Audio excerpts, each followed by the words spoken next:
Buenas tardes a todos, ¿cómo están? Bien, muy bien. Qué alegría estar acá con ustedes. Ahora estaba recordando cuando llegué aquí por primera vez a Guatemala en el 2011, solo, desanimado, venía pasando un momento difícil con 300 personas en nuestra iglesia. Y ahora Dios me recordaba todo lo que ha pasado el 2011 acá. Y quiero comenzar con esto porque de repente si hoy estás pasando como yo aquel momento, yo decía, Señor, ¿cómo? Pero cuando Dios tiene algo para ti y te atreves a obedecer y a creer, Dios empieza a hacer cosas que por tu mente jamás pensás que podrían pasar. Y hoy, por la gracia de Dios, pues somos miles de personas que pastoreamos en mi país. Pero yo nunca digo cuántos tenemos, siempre creo cuántos nos faltan, porque la visión es alcanzar todas nuestras naciones para Jesús, ¿no? Quiero agradecer a mis pastores, al pastor Cash, a la pastora Sonia, por darme el privilegio y el honor de compartir una palabra acá en este lugar tan bello, del cual hemos aprendido tantas cosas y hemos recibido muchas cosas. Igual dar las gracias a Cachito que me invitó. Gracias de verdad por confiarme, compartir con ustedes. Te quiero hablar acerca de cómo tener una iglesia sana y creciente, cómo podemos mantener nuestras iglesias, nuestros grupos, nuestros discipulados, nuestras redes sanas y crecientes. Cómo podemos discipular la gente de manera efectiva y de manera correcta. Cómo tratar de evitar ciertas equivocaciones que van a destruir o dañar la gente que Dios nos confía. Cómo discernir entre un Judas, cómo discernir el Pedro que tengo, qué es la gente que Dios pone, cómo pastorearlas y cómo, mi amor, no te había visto. Ay, aquí está mi esposa, ponte de pie, no te había visto, mi amor, que no sabía que estaba acá en Costa Rica. Pueden dar un aplauso a mi esposa que me sorprendió. Te amo, bella. Gracias por venir. Quiero comenzar Juan capítulo 15, versículo 8. En esto es glorificado mi Padre, en que llevéis ¿cuánto fruto? Mucho. Dios no es glorificado por tu salvación. Dios es glorificado por los frutos que damos después de nuestra salvación. Cuando tú te vayas al cielo, ese es tu beneficio. Pero el beneficio de Dios es dejarte viviendo en la tierra para que tú le des frutos que hagan que las personas le conozcan. De nada hacemos con celebrar que somos salvos si ese es el fruto de Jesús en la cruz, no el nuestro. Nosotros no hicimos nada para nuestra salvación, es el fruto de Jesús. Pero el fruto de vivir salvos en esta tierra es el que le da la gloria al Padre. Y si en algo Dios está interesado es que todos nosotros le demos un fruto que haga que el mundo le conozca. No solamente levantar la mano y decir soy salvo y cuando me muero voy al cielo. Eso no glorifica al Padre, eso nos beneficia a nosotros porque es algo que la gente no puede palpar, no puede ver hasta el día que muramos y lleguemos a la eternidad. Pero los frutos que tengamos como gente salva es lo que va a glorificar al Padre. El matrimonio que tenemos, la empresa que levantemos, la iglesia que diseñemos, el estilo de vida que ejerzamos, es lo que va a hacer que el mundo conozca quién es Dios. Por eso Dios está interesado en bendecirte, porque tus bendiciones glorifican al Padre, porque le dicen al mundo quién es el Dios que tú tienes, quién es el Dios al que tú le entregaste tu vida. Entendiendo ese principio, hacer discípulos es un fruto que todo creyente debe de desarrollar en su vida para darle la gloria a Dios. ¿Se acuerdan de aquel pasaje en el libro de Marcos que Jesús llama a Pedro y le dice: a partir de hoy yo los haré pescadores de hombres? Hacer discípulos es hacer de alguien algo. Es hacer de una persona ordinaria convertirlo en una persona extraordinaria. A veces la gente cree que lo extraordinario está en lo muy grande. No, lo extraordinario está en lo pequeño. Si tú analizas la palabra extraordinario, la diferencia es extra. Es algo que tú haces de más que los ordinarios nunca harían. Les pongo este ejemplo. Yo no esperaba que mi esposa estuviera acá. Entonces mi esposa acaba de hacer algo que para mí es extraordinario, porque ella hizo algo que yo no esperaba. Los ordinarios hacen lo que todo mundo espera. Los extraordinarios hacen lo que nadie espera. En lo extraordinario están las sorpresas. En lo ordinario está lo común. Para tú ser una persona extraordinaria tienes que ser enemigo de lo común. No puedes ser una persona común. Eso es lo que estaba diciendo. Hey Pedro, yo voy a hacer de ti un hombre extraordinario. Tú eres un hombre común. Tú en medio de los pescadores eres uno más. Pero yo voy a hacer de ti algo. Voy a trabajar en tu vida. Me voy a meter contigo y te voy a enseñar cosas que no te van a hacer un hombre común. Cada vez que tú haces un discípulo a través de relaciones, y ahorita vamos a aprender un poco sobre eso, tú estás convirtiendo gente común y la estás haciendo algo con ellos. Gente que de repente no era nadie, y porque alguien hizo algo con ellos, se convirtieron en alguien. Y ese fruto es el que glorifica a Dios. Quiere decir que hacer discípulos tiene que ver con convertir personas que son nadie en alguien. Nadie que oraba, alguien que ora. Nadie que predicaba, alguien que predica. Nadie que levantaba negocios, alguien que levanta negocios. Nadie que servía, alguien que servía. Una de las cosas que más me impactaron de Casa de Dios fue cuando vi la gente servir en este lugar. Estaba en un ensancha, el primer ensancha que vine, allá en el Templo de Pinula, y estábamos haciendo fila para entrar, y un pastor estaba sintiéndose mal porque él no andaba vestido como todos los pastores, con saco, corbata, ¿verdad? Y él se sentía incómodo. Y un pronto a otro, un servidor le preguntó qué es lo que pasaba, y le dijo: es que me siento mal porque ando mal vestido. No, y un servidor se quitó una corbata, otro servidor se quitó la camisa y se la di, y cuando nos dimos cuenta lo vistieron entre varios servidores. Y yo dije: wow, yo quiero tener esta gente en la iglesia. Y el Señor me dice: es que alguien ha hecho de ellos alguien. Discipular es hacer algo con alguien. Discipular es convertir un ordinario en un extraordinario, en una persona anónima en protagonista.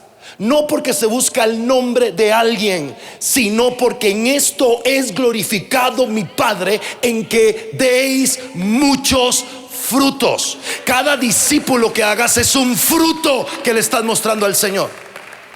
Levanta tu mano y di conmigo: cada discípulo que yo haga es un fruto que le estoy dando a mi Padre. Los discípulos son de Jesús, pero son fruto que tú le muestras a Dios. Es el fruto de tu salvación. Dios a ti te salvó para a través tuyo hacer de nadie alguien. No solo para que tu nombre esté escrito en el libro de la vida y que cuando moramos vayamos al cielo. Basta de esa mentalidad. Es que mira, si Dios hubiera querido solo salvarte para llevarte al cielo, el día que te lo conoces, ese día te quita la vida y te lleva al cielo. Pero si te dejó viviendo aquí en la tierra, es porque hay un plan, un destino y un propósito que todavía falta por cumplir, y es que tú le des mucho fruto a tu Padre. Ahora hablemos un poco del por qué y el cómo. Y te quiero introducir y meter en la cabeza algunas cosas que te van a bendecir. En el libro de Mateo 28:19, un verso muy conocido, nos revela algunas cosas que de repente pasamos por alto. Por tanto, id de hacer discípulos. Por eso os haré. Los discípulos es hacer algo con alguien, es convertir nadie en alguien. Los haré, hagan discípulos en todas las naciones: Guatemala, Costa Rica, Brasil. ¿Cómo se hacen los discípulos? Aquí Jesús nos enseña el cómo, pero no existe un cómo más importante que el por qué. Nuestro cerebro está dividido en tres: neocorte, límbico y reptiliano. Y el cerebro fue diseñado para primero sentir el por qué y luego entender el cómo. En el cómo somos heridos y lastimados. En el cómo está la razón. En el cómo está la forma de hacer las cosas. Pero el por qué es el fundamento. El por qué la fe. El por qué es lo que me sostiene. Por eso la Biblia en Juan 3:16 no comienza diciendo cómo Dios salvó al mundo. Comienza diciendo por qué Dios salvó al mundo. Porque de tal manera amó que hizo un cómo, dio a Jesús. Cuando tú no tienes claro el por qué haces discípulos, vas a abortar el cómo lo haces en algún momento de tu vida. Cuando tú no tienes claro por qué te casaste, en algún momento vas a querer divorciarte. Cuando tú no tienes claro por qué levantas una empresa, en cualquier momento vas a querer desechar la empresa. El por qué estoy parado en esta plataforma es más importante del cómo. Aunque el cómo es necesario, pero en algún momento yo puedo abortar el cómo, renunciar al cómo, ser herido en el cómo, ser traicionado en el cómo. Pero el por qué protege mi corazón. Enseñanza: a la hora de trabajar con gente vamos a ser heridos, decepcionados y lastimados. Protege tu corazón detrás del por qué hace las cosas. No lo exhibas en el cómo las haces. Porque si tú vives haciéndolas en el cómo, la gente te va a pagar mal, la gente no te va a aplaudir, la gente no te va a retribuir lo que haces. Pero cuando tienes claro el por qué, porque para esto fui salvo, porque por esto Dios me guardó de aquel accidente, porque por eso estoy acá, porque Dios a mí me escogió, porque hay un plan para mi vida, porque lo que estoy pasando es temporal, porque este no es mi destino, es simplemente un camino. Cuando tú tienes claro el porqué de tu vida, prepárate porque la revelación vendrá en el cómo. El que tiene claro el porqué de algo, su mente empieza a buscar cómo llegar a hacerlo. Hoy te vengo a decir de parte de Dios, tal vez no sepas cómo lo vas a lograr, pero si tienes claro por qué, prepárate porque Dios te va a revelar cómo lo vas a llegar a lograr, porque tienes claro por qué. Y conmigo, tengo claro el por qué y Dios me va a enseñar el cómo. Ahora veamos un poco el cómo Jesús nos habla, basándonos en el por qué. Dice Mateo 28:19: hacer discípulos, bautizándolos en el nombre del Padre, del Hijo y del Espíritu Santo. Y el verso 20: enseñándoles que guarden todas las cosas que les he mandado. La palabra bautizar, la palabra bautizo, el original, significa sumergir, como cuando nos sumergimos, nos bautizamos en agua, somos sumergidos. Lo que está diciendo el Señor, que un discípulo se hace en 4 formas, o son los 4 principios que yo entiendo, que yo desarrollo en nuestra iglesia a la hora de formar discípulos. Decirle: Señor, este es el fruto del por qué tengo una iglesia en Costa Rica. Yo no tengo una iglesia para ser reconocido, para que sea la iglesia más grande, para salir en televisión, para escribir libros, no me importa. Yo tengo una iglesia para darle fruto a mi Padre, porque mi fruto es lo que glorifica su nombre, punto. Y si Él me quiere exhibir, que Él me exhiba, pero es problema de Él. Mi problema es darle fruto hasta donde Él me lo permita, ¿ok? Entonces, bautizar, ¿qué es bautizar? Sumergir. Número 1, en la paternidad. Todo discípulo debe saber que Él no es lo que hace, Él es lo que Dios dice que es: hijo. Yo esto un poquito más adelante lo voy a fortalecer. Todo discípulo debe saber que tiene un padre, que antes de jornalero es hijo. Tan mal estuvo el hijo pródigo que se fue de la casa y quiso regresar como jornalero, como tan mal el que estaba en casa, que no se veía como hijo sino como jornalero. Hay hijos en casa, en la iglesia, que no se han ido, pero no tienen mentalidad de hijos, tienen mentalidad de jornaleros, tienen mentalidad de líderes, no de hijos. Nosotros primero somos hijos antes de ser discípulos. Somos hijos antes de ser líderes, porque mi identidad no está en el hacer, mi identidad está en el ser. Yo primero soy y luego hago. Porque si mi identidad está en lo que hago y un día lo dejo de hacer, terminaré siendo nadie. Pero si mi identidad está en lo que soy, aunque un día lo deje de hacer, seguiré siendo, porque está en el ser, no en el hacer. ¿Qué te parece si dices bien fuerte conmigo: yo soy un hijo de Dios? No, pero dilo con fe: yo soy un hijo de Dios. Entonces, para ser un discípulo de Jesús, primero eres un hijo de Dios. Dios no te dijo: hace discípulo y luego sé hijo. No, dijo Dios: yo te salvo, eres mi hijo, para que tú vayas a ser discípulos. A hacer discípulos. ¿Quién hace discípulos? El que es hijo. Tu mentalidad tiene que ser primero hijo de Dios, hijo del lugar donde Dios te establece, hijo de la casa donde Dios te pone, hijo de la visión donde Dios te establece. Recuerden, el hijo pródigo se fue y cuando regresó pensó en regresar como jornalero. El que estaba en casa, el que nunca se fue, su mentalidad era de jornalero, porque le dijo: Padre, siempre te he servido y nunca me has dado un cabrito. Y le dice: pues si todo es tuyo, eres hijo. El que es hijo no pide, el que es hijo cree que tiene un padre que es dueño de todo. Y si hoy no tienes provisión, Dios te trajo a ensancha a proveerte, porque tú eres hijo de Dios. Y a los hijos de Dios no les falta padre para que les provea lo que necesitan. Yo no sé cuántos hijos de Dios le estoy hablando hoy. Número 2, bautízalos, dice el Señor. Entonces nosotros tenemos que llevar a la gente a que tenga un encuentro con la paternidad de Dios, que conozcan a Dios Padre. Yo me encargo mucho en la iglesia que la gente conozca a Dios Padre, a su papá, identidad de hijo. Mucha gente viene herida en el área paterna y hay que sanarla. No pongas a servir gente herida, porque la gente herida va a terminar hiriendo a los que tú le pongas a pastorear o a guiar. Tenemos que sanar. Nosotros en la iglesia trabajamos mucho lo que es la sanidad y la liberación, no como solo echar fuera demonios, sino en las relaciones, que quiero ver si el tiempo me da para llegar ahí. Entonces, número 2, bautizarlos en el Hijo. Bautizarlos en el Hijo tiene que ver que ellos conozcan la autoridad que hay en el nombre de Jesús. Escuchábamos en la mañana a Rudy Gracia hablar acerca del poder que hay en el nombre de Jesús. El Hijo tiene poder y recuerda esto: dentro de ti no vive el Cristo el Cordero, dentro de ti vive el Cristo resucitado. Oh, esto que te voy a decir te va a encantar. Déjame darte esta revelación. Juan escribe el Apocalipsis. Juan se recostaba al pecho de Jesús. Juan escuchaba a Jesús. Y la Biblia dice que cuando Juan está escribiendo el libro del Apocalipsis, se le aparece el Jesús resucitado. Y cuando Juan lo ve, cae como muerto, dice: pobre de mí, muerto soy. Y describe al Cristo resucitado. No describe al Cristo que él abrazaba en la tierra. No describe al Cristo con el que él compartía comida. No describe al Cristo Dios hecho hombre.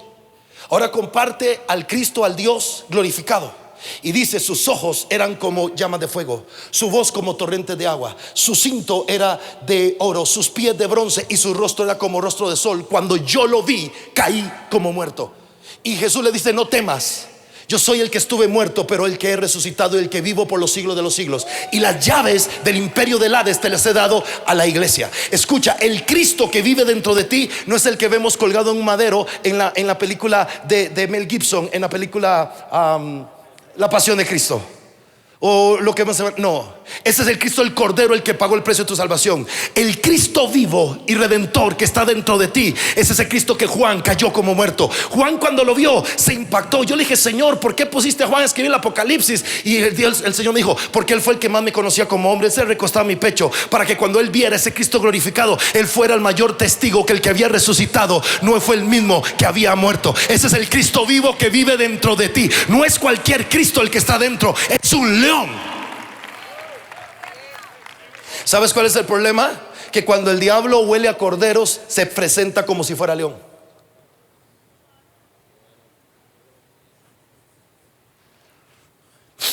Aquí huele a corderitos, me voy a presentar como si fuera el león rugiente, porque él dice que anda como. Entonces él se presenta como si fuera león, pero no es león. Sé un cordero para Jesús, pero un león para enfrentarte al mundo. Porque cuando el diablo huele a cordero, se presentará como si fuera león. Pero cuando el diablo ve al Cristo vivo, que es el león de la tribu de Judá que está dentro de ti, él tiene que huir, resistir al diablo, y él huirá de vosotros. Que aquí se levanten leones en esta ensancha a ir a hacer lo que Dios nos mandó a hacer. Diga conmigo: dentro de mí hay un Cristo vivo que es el león de la tribu de Judá. Entonces todo discípulo debe entender que a la hora de servir no es él, es ese Cristo vivo que vive dentro de él. Que cuando yo pongo las manos, es el nombre de él, es la autoridad. Cuando yo reprendo, es la autoridad del Cristo. Y número 3 dice: sumérjalos en el Espíritu Santo. Hechos 1:8 dice: recibiréis para que me seáis ¿qué? ¿Para qué es el poder? Para ser testigo. ¿Y quién es un testigo? Alguien que presencia un hecho y puede decir que eso pasó. Dios lo que está diciendo: Iván, yo te di mi poder para que tú pongas las manos sobre un enfermo y ese enfermo se sane, y tú digas que ese enfermo se sanó. Tú vas a ser el testigo. Dios ocupa tus manos, Dios ocupa tu boca y Dios ocupa tus pies. Porque a través de tu boca Dios hace milagros, a través de tus manos Dios hace milagros, y Dios a través de tus pies, Dios los llevará a lugares como el que estoy parado hoy. Y nunca me imaginé, porque Él necesita decirle algo a la gente, no exhibirme a mí. La misma mano que un día le cortó la oreja a un soldado fue la misma mano que se le atendió a un paralítico para que se levantara y caminara. Las mismas manos que un día vendieron droga, que un día golpearon a la esposa, a los hijos, son las mismas manos que Dios va a usar para sanar enfermos, para libertar cautivos, para llevar sanidad a las personas. Levanta tus manos y di conmigo: Señor, toma mis manos, toma mi boca, toma mis pies. En esto es glorificado mi Padre, en que llevéis. No escucho: en que llevéis. Si hoy estás dando mucho fruto, ¿cuánto es mucho para Dios? Hace poco compramos unas luces en la iglesia y yo dije: Señor, yo creo que metí muchas luces. Esto parece un salón de baile, esto parece, ¿verdad? Y me dice Dios: Iván, ¿por qué me estás diciendo que es mucho para mí? Si tú predicaras todo un día, sanaras enfermos, levantaras muertos, ¿eso sigue siendo mucho? Yo soy Dios, me dice, para mí nunca lo que hagas será mucho. Lo mucho o lo poco no lo mide Dios, lo mide tu mentalidad. Escucha, tu fe llegará donde tu mentalidad diga. Tú tienes la fe para lograr lo que quieras, pero tu fe está sostenida a tu mentalidad. Tu mentalidad le dice a tu fe hasta dónde tú puedes llegar. Del tamaño de tus sueños y tus pensamientos será la fe que tú tengas para realizar lo que tú quieras. El lugar más perfecto para esconder tus sueños se llama tu fe. Porque la fe es el poder que Dios nos dio para hacer que lo imposible sea posible. Es algo poderoso. Ahora, quiero avanzar. Tú y yo nos podemos cansar de cómo hacemos las cosas, pero jamás nos cansemos por qué las tenemos que hacer. El cómo somos lastimados, en el cómo fallamos, en el cómo cometemos errores, en el cómo la gente nos traiciona, en el cómo somos decepcionados, pero jamás abandones el por qué lo hacemos. Cuando yo llegué acá con 300 personas, solo, no tenía ni para comer. Apenas pude pagar el tiquete aéreo, el hotel, y gracias a Dios aquí en el 100 nos daban almuerzo y la refacción y las champurradas, y con eso pasé toda la semana. No conocía a nadie, no tenía amigos. Mi iglesia estaba mal. Tenía un ataque de una emisora de radio de 800 personas, que con 300. Y me acuerdo que me senté en la última silla allá en Pinula y veía al pastor casi así, no tan pequeño, ¿verdad? Pero de allá se veía pequeño. Y yo decía: Señor, ¿cuándo esto? Y el Señor nada más escuché la voz que me dijo: cuando tú te atreves a hacer algo más de lo que tu mente te dice que no, te descubrirá la fe que ocupas para lograrlo. Entonces yo empecé a descubrir la fe que yo tenía para lograr cosas, y me dice un perseguidor de mi propia fe. Y empecé a perseguir la fe que yo tenía y a tratar de descubrir, porque la Biblia dice que a cada uno Dios nos dio una. Dime cuál es la tuya. Dame los frutos, y tus frutos le gritan al mundo cuál es la medida de fe que usamos. En esto es glorificado el Padre en nuestros frutos. Entonces empecé detrás de esa fe. Hace poco mi hija Jamie, el año pasado la invitaron a predicar a Lid, y este año también la volvieron a invitar, bendito Dios. Y entonces dije yo: voy a ir detrás, allá en Pinula, voy a sentarme atrás para ver cómo se veía de atrás. Y estoy sentado atrás, viéndola predicar, llorando, y me dice Dios: quiero que mire la silla donde está sentado. Y mira la silla, y me dice: la misma silla que en el 2011 tú estuviste sentado la primera vez que llegaste a Guatemala, cuando decías cómo. Ahora quiero que mires a tu generación siguiendo el cómo se pudo lograr. Hoy te vengo a profetizar y a declarar que Dios lo hará contigo y tus generaciones cuando no renuncias a por qué lo haces.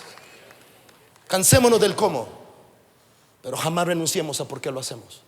Pastor, que estás acá, puedes cansarte del cómo ha pasado tu iglesia, cómo han sucedido las cosas, pero jamás renuncies al por qué lo tienes que seguir haciendo, al por qué estás acá, por qué estás en este taller, por qué estás aquí en Ensancha.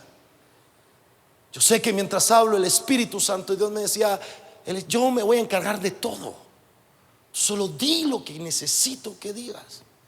El por qué, refuérzales el por qué aquel día escogieron ser pastores, el por qué renunciaron a sus empresas, el por qué levantaron ese templo, porque el cómo los tiene tan distraídos. Y te voy a decir algo que Dios me habló muy fuerte. Y el Señor me decía: discipular es un trabajo de un hijo, no el trabajo de un líder. Es transferir la vida de Dios que hay en mí sobre la vida de otros a través de las relaciones. Por eso la identidad no está en lo que yo hago, la identidad siempre tiene que estar en lo que yo soy. Cuando tú vas a la Biblia, Dios primero se aseguró que la gente creyera quiénes eran, para luego mandarlos a hacer algo. A Abraham, Gedeón, tú eres Pedro, y luego los mandó a hacer. Porque Dios nunca quiere que tu identidad se base en cómo estás haciendo las cosas, porque en el momento que falla el cómo, te caes tú como persona. Dios quiere que tú bases tu identidad en el por qué la estás haciendo. Apple, cada vez que va a sacar un nuevo dispositivo, Apple no se pregunta cómo lo van a hacer. Apple se pregunta por qué lo tienen que sacar. Y una vez que ellos tienen claro el por qué tienen que sacar un nuevo dispositivo, su mente empieza a trabajar en cómo hacerlo. Hoy te vengo a decir en el nombre de Jesús: olvídate de cómo va a llegar el dinero, cómo vas a construir ese lugar, cómo lo van a lograr, cómo. Solo asegúrate de salir de este ensancha provisión creyendo porque Dios te ama, porque Él te escogió, porque Él te puso en la ciudad, porque Él tiene un plan para tu vida, porque Él te mandó a ser discípulos, porque en esto es glorificado el Padre, porque Él te ama, porque no estás muerto, porque Él tiene un camino largo para ti todavía, porque Dios está contigo. Dale un aplauso al Señor si crees lo que estás escuchando.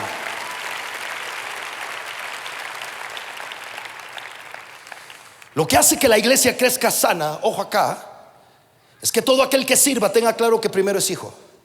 La identidad de hijo te da carácter de discípulo. Repito, la identidad de hijo te da carácter de discípulo.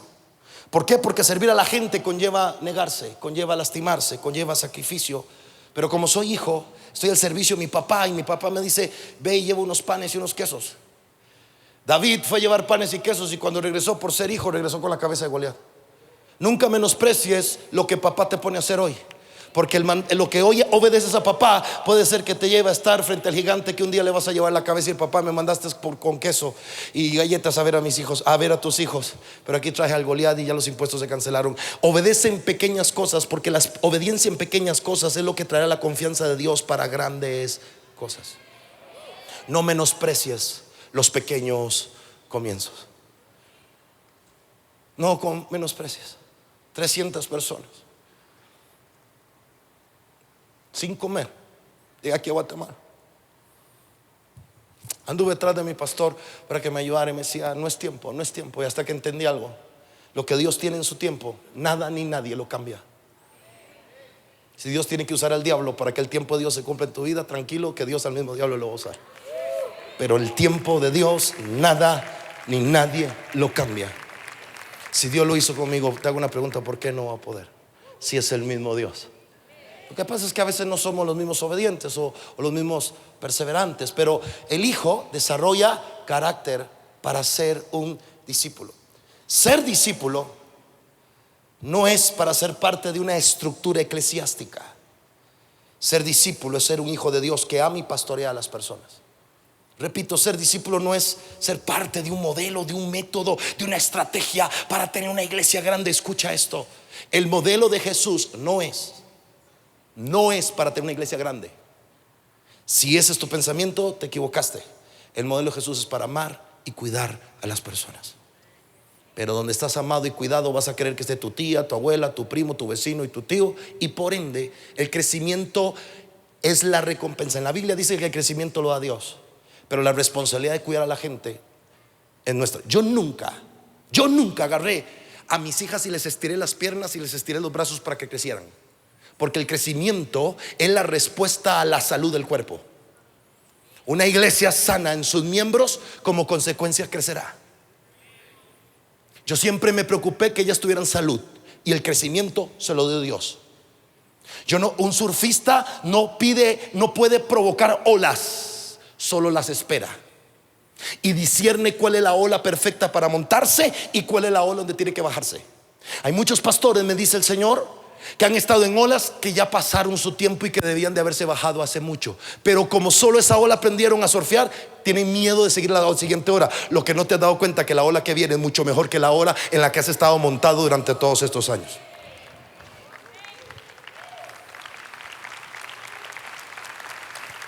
No tengas miedo, porque lo mejor de tu vida nunca estará atrás.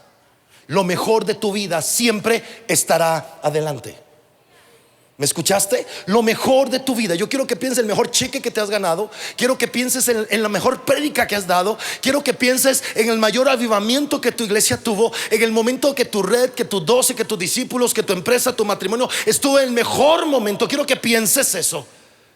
Eso no fue lo mejor de tu vida, porque si hubiera sido lo mejor de tu vida, ya estuvieras en el cielo, viviendo algo mejor que ese momento. Pero si Dios te dejó en la tierra, es porque todavía lo mejor de tu vida está adelante. Así que deja de llorar por lo que está atrás y empieza a celebrar de anticipado por lo mejor que está en tu vida, que es lo que está adelante. A eso viniste a Guatemala, a eso Dios te trajo a esta iglesia. Lo mejor está adelante. ¿O no dice Dios que nos lleva de gloria en? ¿O será que Dios dijo, no, ya lo siento, Iván, eso fue, ya no puedo hacer nada? No. ¿Qué ocupa Dios? Un corazón que reconozca su equivocación para recibir la corrección y volver a aprovechar una oportunidad. El problema es que cuando no reconocemos el error y no viene de repente la corrección, dejamos ir oportunidades. Por eso me encanta que Dios es un Dios de oportunidades, porque siempre cree que lo mejor de Él para nosotros está adelante. Si algo quiero dejarte en tu corazón es: lo mejor de Dios para tu vida está siempre adelante, no atrás. Una visión es lo que te hace ver tu futuro, pero una visión del futuro se alcanza con las decisiones del presente. Toda decisión del presente tiene el poder de llevarte a alcanzar una visión del futuro. La visión del futuro es lo que le da dirección y destino a tu vida. Una visión es tener algo que perder, por lo cual vivo para no perderlo. Mírame acá, yo quiero envejecer con mi esposa. Esa es mi visión. Quiero alzar a mis nietos, esa es mi visión. Quiero que ella me entierre o yo enterrarla, esa es mi visión. O que Cristo venga y nos lleve, esa es mi visión. Así que yo, como tengo una visión de mi futuro, tengo algo que perder en mi presente. Así que vivo de tal manera para no perderlo. Pero el que no tiene una visión o el que la pierde, no tiene nada que perder. Por ende vive de tal manera que no va a ningún lado. No sé si me estoy explicando. ¿Tienes una visión? Sí. ¿Tienes mucho que ganar o mucho que perder? Eso lo decide las decisiones que tomes en el hoy. La decisión del hoy será la que te puede llevar a alcanzar esa visión que Dios ha sembrado en tu corazón. Termino con esto. Mateo 9:36. Al ver las multitudes tuvo compasión de ellas. ¿Cómo estaban las multitudes? Desamparadas y dispersas como ovejas que no tienen pastor. Mi ciudad donde estamos se llama Desamparados. Y cuando Dios nos envió, dijo: te voy a enviar a desamparados, porque desamparados ocupan un pastor, no un predicador. Mi mayor amor no es una plataforma, es enseñarle a las personas a que pueden tener una mejor vida de la que hoy tienen. Pero escucha, la gente llega a la iglesia por Dios, pero se va por la relación que tienen con las personas en la iglesia.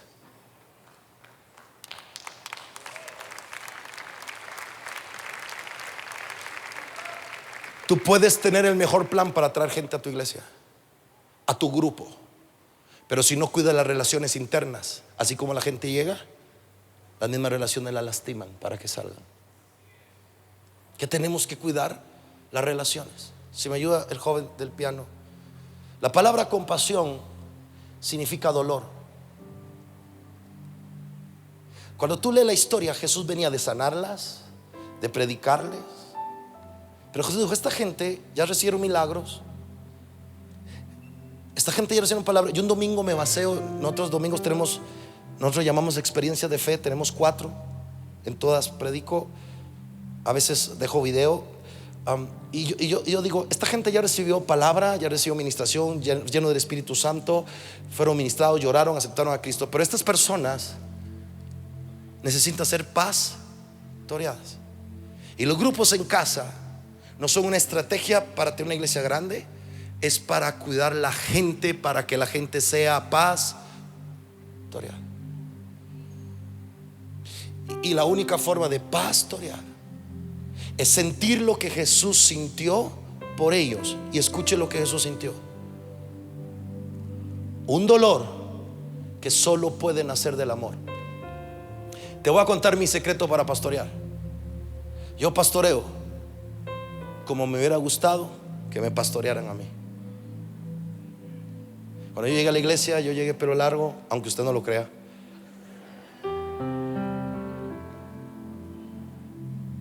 Me paré en la puerta después de estar en el mundo, fumar marihuana, alcohol. Y el servidor se me quedó viendo. Y yo lo que ocupaba era un abrazo. Uno no va a la iglesia para que lo abracen o le den besos, pero uno va a la iglesia a tener sanas relaciones con las personas que Dios nos confía. Y a veces, lamentablemente, la posición puede distorsionar una relación. Y lo que hace que podamos tener sanas relaciones a la hora de discipular es cuidar el corazón con que yo lo hago. Hay un pasaje que dice que se encierra, se le llama la regla de oro. La ley, los profetas dicen: haz con otros lo que te gustaría que hicieran contigo. El modelo de Jesús es sentir lo que un día Jesús sintió por las personas. Ese amor y dolor que viene de un corazón que dice: esta gente necesita que alguien las guíe. ¿Sabes qué es discipular? Es amar, es formar, es educar. Los pastores somos educadores, tenemos que educar, enseñarles a hablar, enseñarles a comer, enseñarles a vestir, es corregirles. Y a veces hay que causar dolor intencional. Cuando un niño está pequeño y el papá le dice: no toque porque se quema con la plancha, el niño no entiende.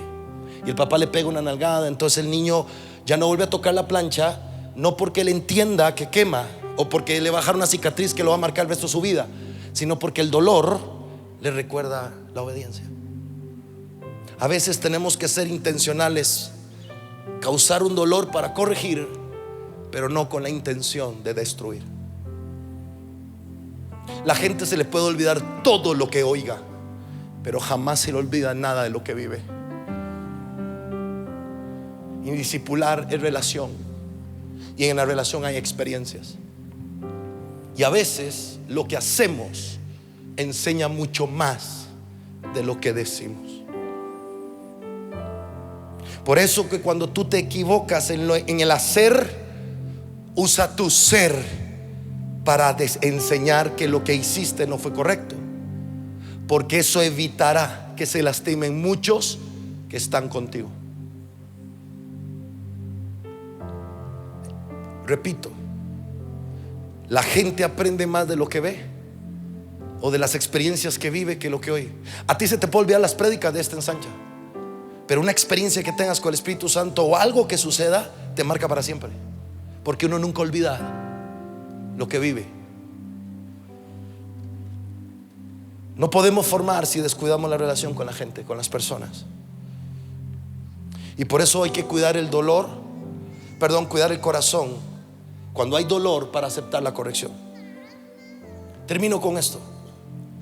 Forma atacando el problema, no a la persona. No etiquetes a personas, no etiquetes. Ay, ahí viene el cabezón, es que este sí que es. Nunca etiquetes. No te pongas etiquetas. Son seres humanos. Como tú un día ocupaste que alguien no dijera: ahí viene el borracho de siempre, este viene ahorita se va a ver, el mentiroso. No etiquetes. Ataca la actitud, no a la persona. Porque si atacas a la persona la terminas perdiendo. Si atacas la actitud la terminas corrigiendo. Repito, ataca la actitud, no a la persona. No etiquetes, porque la actitud puede corregirse y no perderse la persona. Termino. Problemas, tensiones. Ojo esto.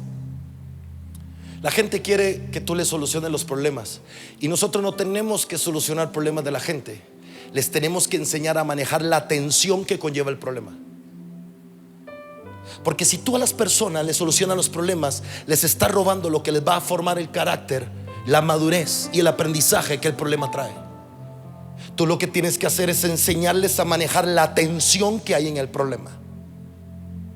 No decir qué hacer, es enseñarles a creer, a saber y entender que en medio del problema está metido lo que Dios escondió para ellos. A mí Dios me dijo: Iván, los problemas es un regalo con una envoltura muy fea. Entonces yo aprendí a no dejarme impresionar por la envoltura, sino a dejarme cautivar por lo que hay dentro de esa envoltura. Bendigo el día que llegué a este lugar con esas 300 pruebas. Bendigo el día, todas las pruebas que viví en el ministerio. Bendigo el día que mis hijas, cuando nacieron, los doctores dijeron: le damos 3 días de vida. Bendigo el día que mi hermana mayor murió de cáncer. Bendigo el día que mi papá se fue de mi casa a los 2 años.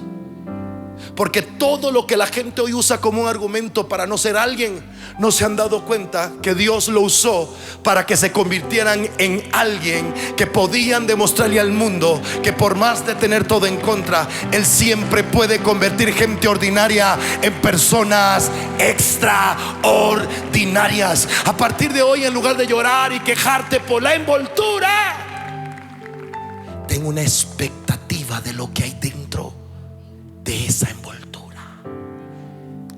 Ponte sobre tus pies, por favor.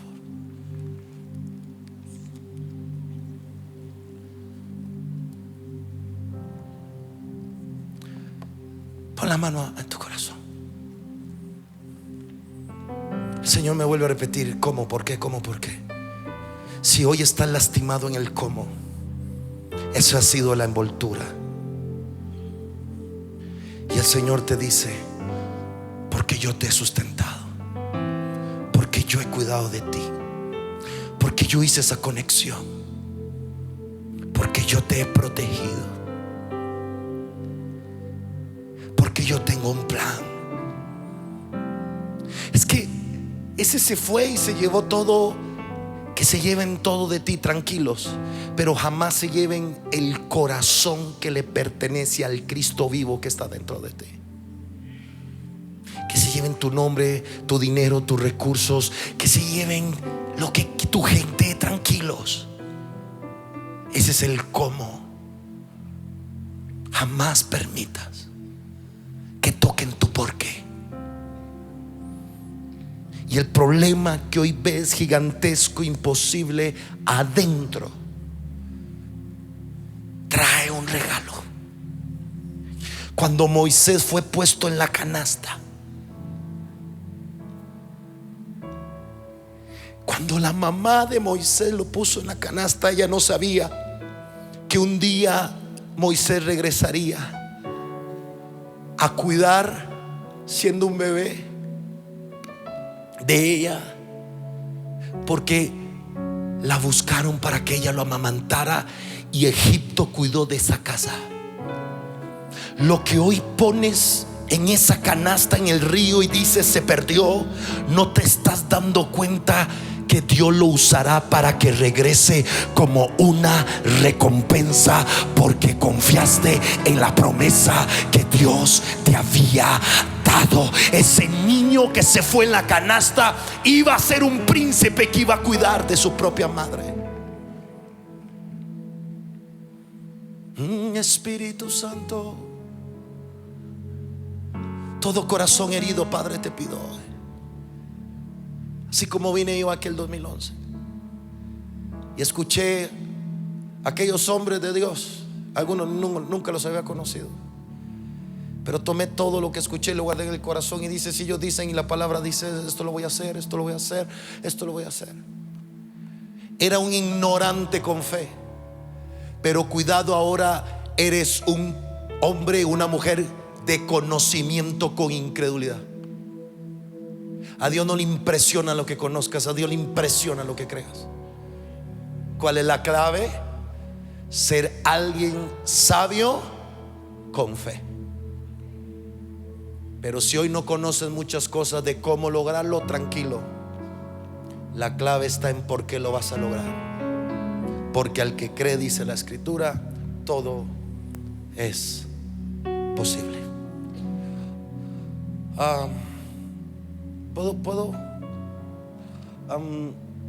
Saqué este libro, se llama Transforma tu conciencia financiera.